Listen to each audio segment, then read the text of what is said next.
நல்ல சினிமாக்களை நேசிக்கிற கொண்டாடுற எல்லா நெஞ்சங்களுக்கு வணக்கம். இந்த வீடியோல நம்ம பார்க்க போறது இயக்குனர் பிரசாந்த் பாண்டியராஜ் டைரக்ஷன்ல சூரி, ஐஸ்வர்யா லட்சுமி, சுவாசிகா, ராஜ்கிரண் மற்றும் பலர் நடிச்சிருக்கிற மாமன் தமிழ் திரைப்படத்தோட விமர்சனம். விடுதலை, கருடன், கொட்டுக்காளின்னு தொடர் வெற்றிகளுக்கு அப்புறமா நடிகர் சூரி அவர்களுடைய அடுத்த படம் விலங்கு வெப் சீரிஸ்க்கு அப்புறமா இயக்குனர் பிரசாந்த் பாண்டியராஜ் அவர்களுடைய அடுத்த படம்னு இந்த 2 காரணங்களுக்காக ஒரு நல்ல எதிர்பார்ப்பு இருந்த இந்த மாமன் படத்தோட கதை என்னன்னா, சூரியும் சுவாசிகாவும் ரொம்பவே பாசமான அக்கா தம்பி. 2 பேரும் ஒருத்தர் மேல ஒருத்தர் அவ்வளோ பாசமா இருக்காங்க, உயிரையே வச்சிருக்காங்க அப்படின்னு சொல்லலாம்.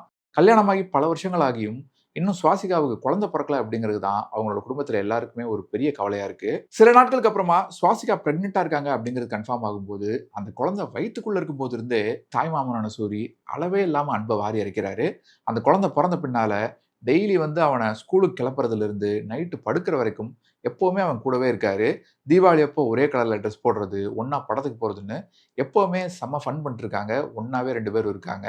இன்ஃபாக்ட் சூரி கல்யாணம் ஆகுறப்போ மணமகன், மணமகள் இடையில தாலி கட்டுறப்ப கூட இந்த பையன் தான் நடுவுல இருக்கான். ஆனா கல்யாணம் ஆன பின்னால சூரிக்கும், அவரோட மனைவிக்கும், அவரோட அக்காவுக்கும் இடையில ஒரு சின்ன பிரச்சனை ஆரம்பிக்குது. அந்த சின்ன பிரச்சனை கொஞ்சம் கொஞ்சமா வெடிச்சு பெரிய மோதலாகி, அந்த சின்ன பையனும் தாய்மாமனான சூரியும் வந்து எப்பவுமே பிரிஞ்சிருக்கிற மாரி ஒருத்தர் ஒருத்தர் பார்த்துக்க முடியாதபடி ஆயிடுது. அதுக்கப்புறம் என்ன ஆச்சு? எதனால அந்த பிரச்சனை வந்தது? அந்த பிரச்சனை தீர்ந்ததா இல்லையா? அப்படிங்கிறத சுத்தி நகருது இந்த மாமன் படத்தோட கதை. இந்த படத்தோட ப்ளஸ் பாயிண்ட்ஸ் என்னன்னா, முதல் பாசிட்டிவ் இந்த படத்தோட கதைய சொல்லலாம். ஏன்னா தமிழ் சினிமால தாய்மாமன் அப்படிங்கிற அந்த ரிலேஷன்ஷிப்பை வச்சு ஒரு முழுநீள படம் வந்ததில்ல அப்படின்னே சொல்லலாம்.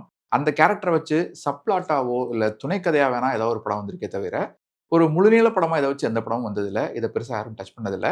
அதேபோல இந்த நாத்தனார் சண்டை அப்படிங்கிற விஷயம் இருக்கு இல்லையா? அதுவும் வந்து தமிழ் சினிமால இதுவரைக்கும் எந்த படத்திலுமே தொடாத ஒரு விஷயம். அதுவும் ரொம்ப ரொம்ப ஃப்ரெஷ்ஷா இருந்தது. இந்த படத்தோட முதல் பாதியில ஒரு சில நல்ல எமோஷனல் காட்சிகள் இருந்தது. அது எல்லாமே நல்லா ஒர்க் ஆச்சு. ஆரம்பத்துல வரக்கூடிய அந்த வளகாப்பு சீனயே கூட சொல்லலாம். அந்த சீன்ல ஆரம்பிச்சு, அதுக்கடுத்து ஒரு 15, 20 நிமிஷத்துக்கு சுவாசிகா கேரக்டர் எந்த அளவுக்கு வந்து மன கஷ்டத்துல இருக்காங்க, ஒரு குழந்தை பொறக்காத சோகம் எந்த அளவுக்கு அவங்கள டிஸ்டர்பிங்கா வச்சிருக்கு அப்படிங்கிறத ரொம்பவே அருமையா காட்டியிருந்தாங்க. அதேபோல அதுக்கு அடுத்து சில ஆர்கியூமென்ட் காட்சிகளாகட்டும், வேற சில எமோஷனல் காட்சிகளாகட்டும், அதுவும் நல்லா பண்ணியிருந்தாங்க. நான் சொன்னா ஒரு மருதாணி கூட வைக்க மாட்டேன். எல்லாரும் சிரிப்பாங்கன்னு சொல்லுவேன். இப்ப மட்டும் யாரும் சிரிக்க மாட்டாங்களா அப்படின்னு ஒரு கேரக்டர் கேட்கிறது. அதுக்கடுத்து வரக்கூடிய ஒரு முக்கியமான வாக்குவாதம். சூரி கிட்ட ஜெயப்பிரகாஷ் லட்டுவோட அப்பா பத்தி பேசுற சீன். செகண்ட் ஹாஃப்ல லட்டுவ ஹீரோ அவாய்ட் பண்ற அந்த கல்யாண மண்டபத்துல அவாய்ட் பண்ற சீன். அங்க நடக்கக்கூடிய வேற சில விஷயங்கள்னு இந்த காட்சிகள் எல்லாமே எமோஷனலாவும், ரிலேட்டபிளாவும் இருந்தது. அங்கங்க வரக்கூடிய ஒரு சில காமெடி காட்சிகள் ஓரளவுக்கு ஃபன்னியா இருந்தது. ஃபர்ஸ்ட் நைட் சீன், ஹீரோயின சமாதானப்படுத்துறதுக்காக ஹீரோவோட மொத்த குடும்பமும் அவங்களோட வீட்டுக்கு போற சீன். செகண்ட் ஹாஃப்ல ஒரு கேமியோ அப்பியரன்ஸ்ல வரக்கூடிய ஒரு கேரக்டர்.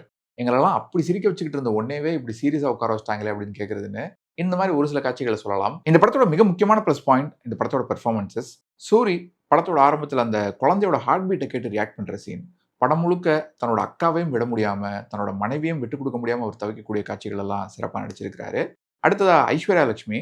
இந்த படத்துல நாம அதிகமா பரிதாபப்படக்கூடிய ஒரு கேரக்டர்னா அது அவங்க தான். ஏன்னா அவங்களுக்காக பேசுறதுக்கு தான் இந்த படத்துல யாருமே இல்ல. அவன் நிலன் கூட அதிக டைம் ஸ்பெண்ட் பண்றத பத்தி எனக்கு கவலையே இல்ல. ஆனா என்ன பத்தியும் கொஞ்சமா யோசிக்கணும்ல அப்படின்னு தன்னோட ஃப்ரெண்டு கிட்ட அழுது பேசக்கூடிய அந்த சீன் உட்பட பல காட்சிகள ரொம்பவே அருமையா நடிச்சிருக்கிறாங்க. தொடர்ச்சியா பொன்னியின் செல்வன், கட்டா குஸ்தின்னு நெறைய வெற்றி படங்கள்ல நடிச்சிட்டு இருக்கக்கூடிய இவ்ளோ திறமையான, அழகான ஒரு நடிகைக்கு தமிழ் சினிமால ஏன் நெறைய வாய்ப்புகள் கிடைக்கல அப்படிங்கிறது புரியவே இல்ல. ஹாஸ்பிட்டல்ல ஒரு ஸ்கேன் எடுத்து பார்த்துட்டு அழுகக்கூடிய அந்த ஒரே சீன்லயே மத்த எல்லா நடிகர்களையும் தூக்கி சாப்பிட்டுர்றாங்க சுவாசிகா. நிஜமாவே ரொம்ப இயல்பான, நேச்சுரலான ஒரு பெர்ஃபார்மன்ஸ குடுத்திருக்காங்க. இவங்கள தவிர ஜெயப்பிரகாஷ், ராஜ்கிரண், விஜய் சந்திரசேகர்ன்னு மத்த எல்லா நடிகர்களுமே அவங்க கேரக்டர்ல நீட்டான ஒரு பெர்ஃபார்மன்ஸ குடுத்திருக்காங்க. இந்த படத்தோட குறைகள் என்னன்னா, முதல் மைனஸ் இந்த படம் முழுக்க எல்லாமே ரொம்பவே ஓவர் த டாப்பா தான் இருந்தது. படம் முழுக்க வரக்கூடிய எமோஷன்ஸுமே கொஞ்சம் ஓவர் டோஸா தான் இருந்தது. பல காட்சிகள்ல ஆடியன்ஸ சும்மா அழ வைக்கணுங்கிறதுக்காகவே வீம்புக்குன்னு வச்ச மாரி தான் இருக்கு. உதாரணத்துக்கு படம் முடியறதுக்கு கொஞ்ச நேரம் முன்னால 2 கேரக்டர்ஸ் இறந்து போறாங்க. அதுல முதல் கேரக்டர் இறந்து போறதே பார்த்தீங்கன்னா வந்து, அது ரொம்பவே கிளிஷேடா இது இப்படி நடக்க போகுது, அடுத்து இதுதான் வரப்போகுது அப்படிங்கிறது பிரெடிக்டபிளா தான் இருந்தது. ஆனா அதுக்கடுத்து அந்த 2வது கேரக்டரையும் சாகடிக்கிறதுலாம் வந்து கொஞ்சம் கூட ஒட்டவே இல்ல. படத்தோட ஆரம்பத்துல ஹீரோவுக்கும் ஒரு டாக்டரா இருக்கிற ஹீரோயினுக்கும் எப்படி லவ் வந்துச்சு அப்படிங்கிற அந்த சீன்ஸையும் இன்னுமே பெட்டரா சுவாரஸ்யமா பண்ணியிருக்கலாம். அதேபோல நாத்தனாருக்கும் மனைவிக்கும் இடையில வரக்கூடிய அந்த சண்டை இருக்கு இல்லையா? அது ஒரே சீன்ல ஒரு பெரிய ஆர்குமென்ட்டா போற மாரி இல்லாம, கொஞ்சம் கொஞ்சமா ஒரு 2, 3 சீன்ஸ்ல அது பத்திக்கிட்டு வெடிக்கிற மாரி வச்சிருந்தா இன்னுமே நல்லா இருந்திருக்கும். அடுத்ததா ஒரு சில மைல்டு ஸ்பாய்லர்ஸ் இருக்கும். அத மனசுல வச்சுட்டு மேற்கொண்டு பாருங்க. அண்ட் இந்த படத்துல ஒரு சில கேரக்டர்ஸ்லாம் பார்த்தீங்கன்னா, ஒவ்வொரு சீன்லயும் ஒவ்வொரு மாரி பிஹேவ் பண்றாங்க. ஒரு கன்சிஸ்டன்சியே இல்ல. தன்னோட தம்பி மேல உயிரையே வச்சிருக்கக்கூடிய அந்த அக்கா கேரக்டரு, திடீர்னு ஒரு சீன்ல தன்னோட தம்பி ஃபோட்டோவுக்கு மாலைய போட்டுர்றாங்க. ஒரு மாரி சைக்கோ மாரி பிஹேவ் பண்ணிட்டுருக்காங்க.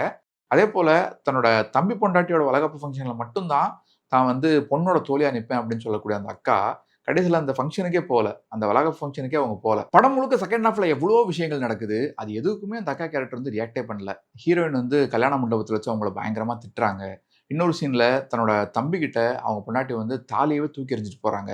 இந்த எந்த சீன்லயுமே எதுக்குமே ரியாக்ட் பண்ணாத அந்த அக்கா கேரக்டர் கிளைமேக்ஸ் வந்ததும் சரி ஓகே இதுக்கு மேலே திருந்திடலாம் அப்படிங்கிற முடிவு பண்ணி திடீர்னு போய் அழுது காலில் விழுந்து மன்னிப்பு கேட்கறதுலாம் வந்து என்ன கணக்குனே புரியல.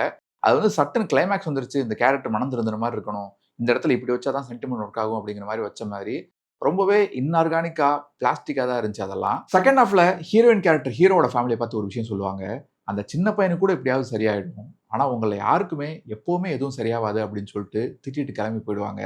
இன்டர்வலுக்கு அப்புறமா நடக்கக்கூடிய சில விஷயங்களை பார்க்கும்போது ஹீரோட ஃபேமிலியை பார்த்தா கிட்டத்தட்ட நமக்கும் அதே ஃபீல் தான் வருது. ஹீரோட ஃப்ரெண்டா வரக்கூடிய பாலசரவணன் கேரக்டர்லாம் திடீர்னு வர்றாரு, திடீர்னு காணாம போயிடுறாரு, அந்த மாதிரி தான் ஒரு சில கேரக்டர்ஸ்லாம் இருக்கு. அண்ட் படம் முழுக்க எப்பவுமே சண்டை போட்டுட்டே இருக்கிற மாதிரி ஒரு வயசான தம்பதி ஒருத்தங்க இந்த படத்தில் வர்றாங்க. அவங்கள வச்சு ஒரு கிளைக்கதை மாதிரி ஒன்று வருது. அதாவது இந்த படத்தோட கோர் ஸ்டோரிக்கு சம்பந்தமே இல்லாத ஒரு ஸ்டோரி ஒன்று வருது. கிளைமேக்ஸ்ல ஹீரோவை திருந்த வைக்கிறதுக்காக மட்டுமே அந்த சீன்ஸ்லாம் வச்சிருக்காங்க. ஆனா அந்த தம்பதி வரக்கூடிய காட்சிகள் எதுவுமே கியூட்டாவும் இல்ல, சுவாரஸ்யமாவும் இல்ல, எமோஷனலாவும் இல்ல. மல்லிப்பூ வச்சு ஒரு விஷயம் ஒன்று வரும், அதெல்லாம் ரொம்பவே இழுத்துட்டாங்க. அதே போல ரொம்ப எமோஷனல் சீன் அப்படின்னு ஃபீல் பண்ணி ஒரு சில காட்சிகள்லாம் வச்சிருக்காங்க, அதெல்லாம் ரொம்ப போரா தான் இருந்தது. உதாரணத்துக்கு இன்டர்வல் அந்த சின்ன பையனுக்கு தூங்கிக்கிட்டே கதை சொல்ற ஒரு சீன் ஒன்று இருக்கு, அந்த மாதிரி சில காட்சிகளை சொல்லலாம். அந்த மாதிரி பல காட்சிகள் பெருசா ஒர்க் ஆகவே இல்லை. அந்த இன்டர்வல் சீன்ல தொடங்கி செகண்ட் ஹாஃப்ல கதையில என்னென்னமோ விஷயங்கள் நடக்குது, ஆனாலும் கதை எங்கேயுமே நகராம அப்படியே ஒரே இடத்துல கிணத்துல போட்ட கல் மாதிரி தான் இருக்கு. அட்லீஸ்ட் அந்த கல்யாண மண்டபத்தில் வர்ற சீன் வரைக்குமாவது படம் ஓரளவுக்கு ஓகேவா போகுது. ஆனா அதுக்கப்புறம் கண்ணா பின்னான்னு என்னென்னமோ விஷயங்களை கதைக்குள்ள கொண்டு வர்றாங்க.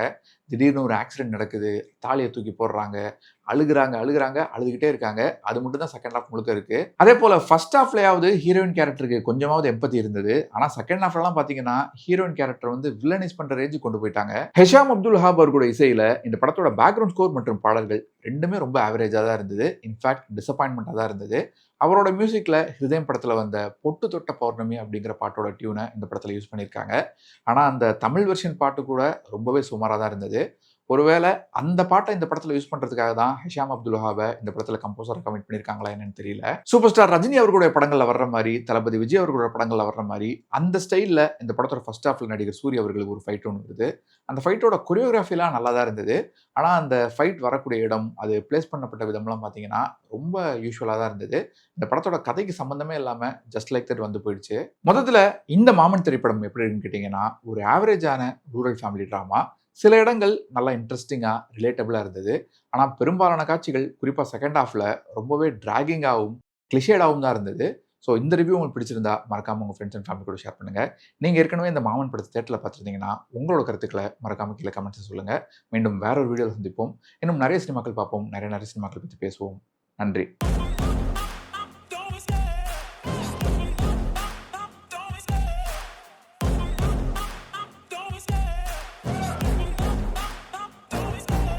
Love the chase and the hunt, and I set the pace when I'm running. I always take what I want and I always give it 100. Don't need a bank, no I'm funded. Play the game like it's nothing, I'm always thankful.